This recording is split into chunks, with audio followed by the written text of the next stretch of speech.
پشتی کو امریکای بریاره بکشینه دل سوریه هفسنگین هی زیادتر تولیه بونم. آلیه که ترکیه جبوک اپراسیونم ببسر من بیچ روجرات چمی فراتی آماده کاری او پلان خوش نیو دیزاین دکم. آلیه که جل باجر ادلب کلاه داویه دست اپوزیسیون دای رخصتن حیات تحریر الشام هتشه ایریش رخصتن نوردین زنگی کر. نه هتشه هم نزدیک سینورین ترکیه بویه هم جی هر کود چل ادلی به هزا خو زیاده دکم. لگلوی که رژیم اساد جی تانک و وسایت زرپوش و دگویز بوسر سینور ادلی جبر وان گشتان داوی به بوچنا پاسپورین ترکیه جبو ادلی حال سر دو پلانان آماده کاری تین کرن.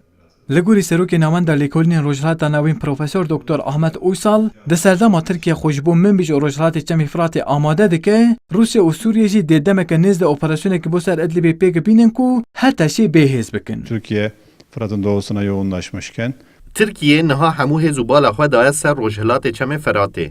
Ji ber vê çendê egerek zêde ku rejîma Esad û Rûsya ji bo ku hete şêbê bandor bikin û Idlibê temamî ji destê rêxistinên tundrew û muxalîf derxînin, operasyoneke berfireh pêk bîne. Helbet operasyoneke bi vî rengî dê şer û pevçûnên li herêmê heyî zêdetir bike.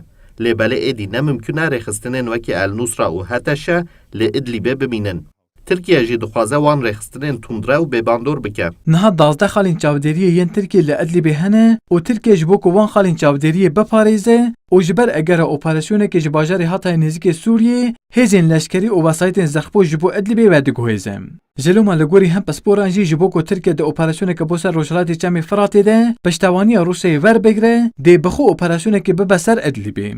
İdlib'de Menbiş'te zaman zaman Rusya'nın Li Idlib û derdora min bice car caran tevgerên Rûsyayê hene. Evlî û tevgera Rûsyayê ji bo Tirkiye weke peyameke. Rûsya dixwaze ku Tirkiye di demeke nêz de mesela Idlibê çareser bike. Helbet Tirkiye jî vê yekê dixwaze ji ber ku niha aliyekê jî rojhilatê çemê Feratê heye li pêşiya Tirkiye. Ji ber vê çendê Tirkiye ji bo ku piştevaniya Rûsyayê werbigire ji bo operasyona bo ser rojhilatê çemê Feratê dê bixwe bikeve Idlibê. Di hevdehê îlona 2018 de di navbera Tirkiye û Rûsyayê de ji bo Idlibê çareserkirin rêkeftinek hatibû îmzakirin. Li gorî vê rêkeftinê hêzên tundrev dê ji Idlibê bihatine derxistin û devereke ku ji çekên giran hatiye paqeşkirin bihata awakirin. Lê belê heta niha ew yek pêk nehatine.